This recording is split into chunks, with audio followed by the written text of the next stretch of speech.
गाला भरले जिम होना वाले जिम के को सब में रख करता जा दोनों का चकीला नहीं यानी खराश का वाले के बसना होना का नहीं बसना तुम्हारे में देखला रे हम भोरवा ले रे ला फाडन हट ला फाडन बुझोबे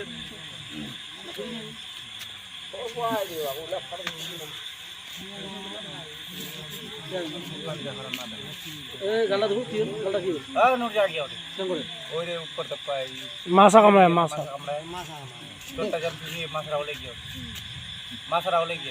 ए मासा हल्का दो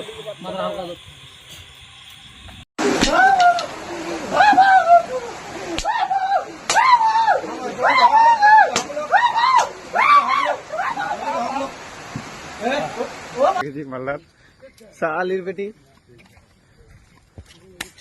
चल सोना चल कुछ नहीं अभी चल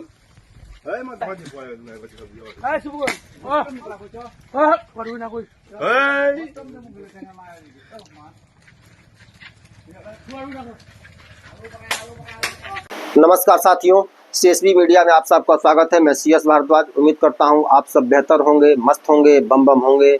सभी सनातनी और राष्ट्रवादी भाई बहनों से अपील है, चैनल को सब्सक्राइब करेंगे, वीडियो को लाइक और अधिक से अधिक लोगों तक शेयर कर देंगे। साथियों, देश की कुछ हिस्सों की जो स्थिति है वह हिंदुओं के लिए कब्रगाह बनती जा रही है। खास तौर से देश, हम पहले सुना करते थे कि कश्मीर में हिंदुओं के लिए कोई जगह नहीं है, कश्मीर में हिंदुओं के साथ बहुत ही दुर्व्यवहार होता है, गलत होता है। और आपने वह घटना भी सुना ही होगा, देखा होगा, जानते होंगे, पढ़े होंगे, जब एक रात में ही कश्मीर से हिंदुओं को पलायन होने पर मजबूर कर दिया गया था। उनके बहन बेटियों के साथ बलात्कार और दुर्व्यवहार किए गए थे और सबने अपने घर बार छोड़ के वहां से पलायन कर गए। केरल और बंगाल की स्थिति भी आने वाले भविष्य में हिंदुओं की समाप्ति की पटकथा लिख रही है। सरकार, अगर केंद्र सरकार ने केरल और बंगाल पर ध्यान नहीं दिया तो आने वाले दिनों में केरल और बंगाल भी हिंदू विहीन हो जाएगा। अभी सोशल मीडिया पर एक वीडियो वायरल हो रहा है जिसमें कुछ मुसलमान इकट्ठा होकर के और कर्नाटक में एक हिंदू मंदिर को तोड़ रहे हैं। अब आप समझिए कि यह हिंदुओं को मिटाने और खत्म करने के लिए किस तरह का षड्यंत्र चल रहा है केरल में। और अभी कल आपने इस विषय पर भी हंगामा सुना ही होगा। बंगाल में एक महिला को और एक पुरुष को बांध करके, वह लुंगीधारी जो छोटी लुंगी, बड़े भाई का कुर्ता और छोटे भाई का जो पजामा पहनते हैं, वो 3-4 इकट्ठा होकर के उस महिला को और उसके पुरुष को रस्सी में बांध करके, उस हिंदू महिला और पुरुष को रस्सी में बांध करके पीट रहे हैं और गंदी भद्दी गालियां दे रहे हैं। जो सोशल मीडिया पर आप उस वीडियो को देख सकते हैं। अगर कहेंगे तो मैं उसका लिंक आप लोगों को शेयर कर दूंगा, आप भी वो वीडियो देख सकते हैं। सोचने की बात यह है कि अगर यह घटना, मंदिर तोड़ने की घटना जो बंगाल में हुआ, एक महिला और एक पुरुष को बांध करके जो पीटा जा रहा है, अगर यह घटना किसी भाजपा शासित या किसी दूसरे प्रदेश में हुई होती, या अगर कोई हिंदू किसी मुसलमान के साथ ऐसी अगर घटना किसी कारणवश अगर कर दिया होता, तो राहुल, सोनिया, प्रियंका, अखिलेश, ममता अब तक छाती पीट पीट के नंगे होकर सड़कों पर घूमते ही। अब तक पता नहीं कितने नेताओं के दौरे वहां लग गए होते, लेकिन इनकी सांस तक नहीं निकल रही है। बंगाल में यह जो हुआ है, इस घटना पर इनकी जबान तक नहीं निकल रही है। संसद में ये, मणिपुर में ये हो रहा है, मणिपुर में क्यों नहीं सरकार ध्यान दे रही है इस पर। ये दिन भर बक बक बक बक बक बक बक बक करके पूरे सदन को पागल किए हुए हैं, पूरे सदन को डिस्टर्ब करते हैं। ये सारे के सारे पूरे सदन को डिस्टर्ब करते हैं। लेकिन बंगाल में, उसी बंगाल में जहां इनकी चाची ममता चाची, जहां इनकी मुख्यमंत्री है राहुल की, और जिनके चरणों में ये चाटते हैं, चरण चाटते हैं, उनकी सरकार है और इनकी जबान तक नहीं निकल रही कि ये क्या हो रहा है। ये हिंदुओं के हितैषी बनते हैं। दरअसल यह दोष सिर्फ उनका नहीं है जो खुल के हिंदू विरोध करते हैं और हिंदुओं को मिटाने पर लगे हुए हैं, कांग्रेस, सपा और तृणमूल कांग्रेस जैसे पार्टी और इनके नेता। इसके सारा का सारा दोष हिंदुओं का है। चूंकि ये जिस प्रकार के वक्तव्य दे रहे हैं, राहुल गांधी ने ही जिस तरह से कल सदन में वक्तव्य दिया कि हिंदू खुद को हिंदू कहते हैं, वो 24 घंटा हिंसा करते हैं, नफरत फैलाते हैं। दरअसल में यह कहने का उद्देश्य उनका यह था, यह संदेश देने का उनका मोटिव था कि हम हिंदुओं को गाली देंगे फिर भी हिंदू हमको वोट देगा, और यह हो भी रहा है। बंगाल में क्या सिर्फ मुसलमानों के वोट से ममता बनर्जी जीत रही हैं? ऐसा नहीं, मुसलमानों से ज्यादा हिंदू उनको वोट दे रहे हैं। और वही हिंदू जब कूटे जाते हैं, जब प्रताड़ित किए जाते हैं, तो उन्हें नजर आता है कि हाँ ये तो बहुत गड़बड़ हो रहा है हमारे साथ, यही होगा। हिंदू अगर चेतेगा नहीं, हिंदू अगर लालची बना रहेगा, हिंदू अगर स्वार्थी बना रहेगा और अपने कुछ चट्टे बट्टे चमचे टाइप नेताओं की पिछलग्गू बना रहेगा जो ऐसे ही दलों की चमचाई करते हैं, तो हिंदू यूं ही प्रताड़ित होता रहेगा, हिंदू यूं ही पिटेगा, यूं ही मरता रहेगा और यूं ही मिटता रहेगा। चूंकि यह हिंदुओं की कमी का, हिंदुओं के बिखराव का, हिंदुओं के लालची होने का कारण है कि हिंदू पिट रहा है। और ये राहुल, सोनिया, अखिलेश जैसे नेता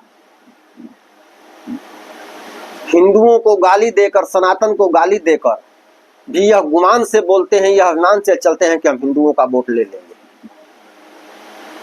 इस पे उन्हें सोचने की जरूरत नहीं है, ये हिंदुओं को सोचने का विषय है कि हम इतने गिर चुके हैं, गाली सुनकर भी, धर्म का, राष्ट्र का अपमान सुनकर, सहकर भी हम वोट उन्हीं को देंगे।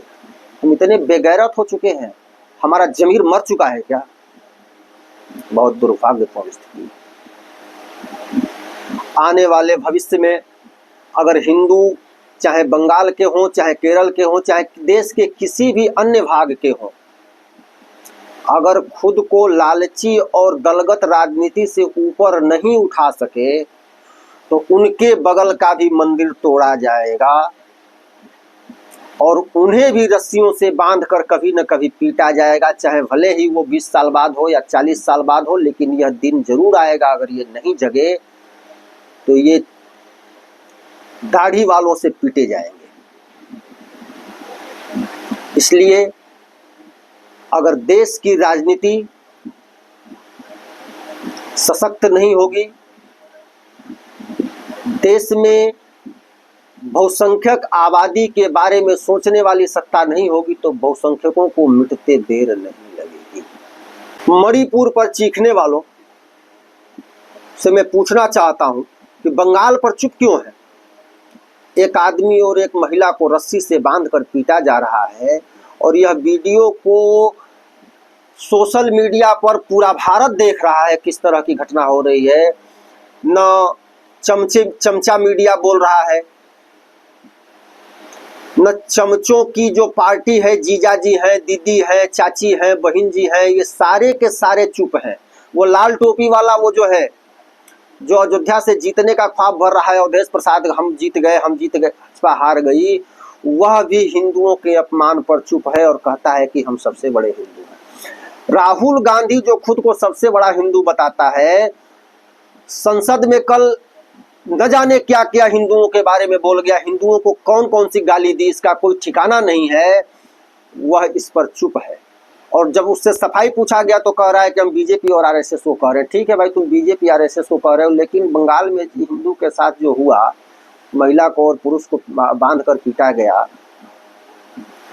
तुम्हारे जबान में ताला लग गया है, तुम बोल नहीं रहे हो, एक शब्द भी तुम्हारा कोई बयान नहीं आया। तुम यह भी नहीं कर सकते हो कि वहाँ अरे ये तो बहुत गलत हुआ, यहाँ नहीं होना चाहिए, हम वहाँ चलेंगे, संज्ञान लेंगे, उसकी जांच करवाएंगे, चाहे सरकार को उस पर कड़ा एक्शन लेना चाहिए। बंगाल की ममता बानो की जो सरकार है वह किसी मुसलमान के ऊपर कोई कार्रवाई करेगी। अगर इसकी आप कल्पना भी करते हैं, सपने में भी यह सोचते हैं कि ममता बनर्जी या कांग्रेस या सपा अपने संज्ञान में किसी मुसलमान पर, चाहे वो आतंकवादी हो या कितना भी बड़ा अपराधी, बलात्कारी हो या हत्यारा हो, उस पर यह कार्रवाई करेंगे, यह परिकल्पना हिंदुओं छोड़ दीजिए, सपना छोड़ दीजिए हिंदुओं कि सरकार अगर इनकी होगी और आप इनके यहाँ फरियाद लेकर जाएंगे, आप पीड़ित हैं तो आपके साथ न्याय होगा। अगर यह आप सोचते हैं तो यह सपने में भी मत सोचिए।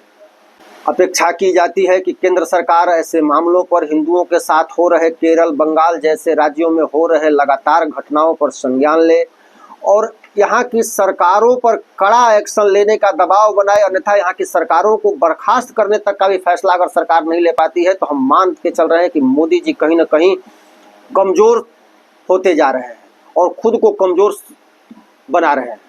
इस तरह की जो घटना बंगाल में बांध कर मारना, केरल में मंदिर को तोड़ना सरेआम और उसका वीडियो सोशल मीडिया पर वायरल हो रहा है, उसके बाद भी कोई सरकार कोई एक्शन नहीं ले रही है, यह बहुत ही दुर्भाग्यपूर्ण है और हिंदुओं को बहुत दर्द दे रहा है।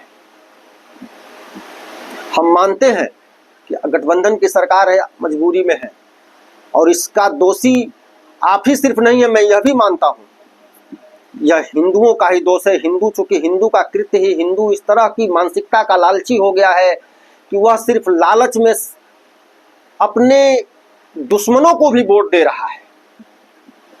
तो दुश्मनों को जब वोट दे रहा है तो निश्चित रूप से उसके साथ वो दुश्मनी ही करेंगे, उसको वो मिटाने का ही प्रयास करेंगे।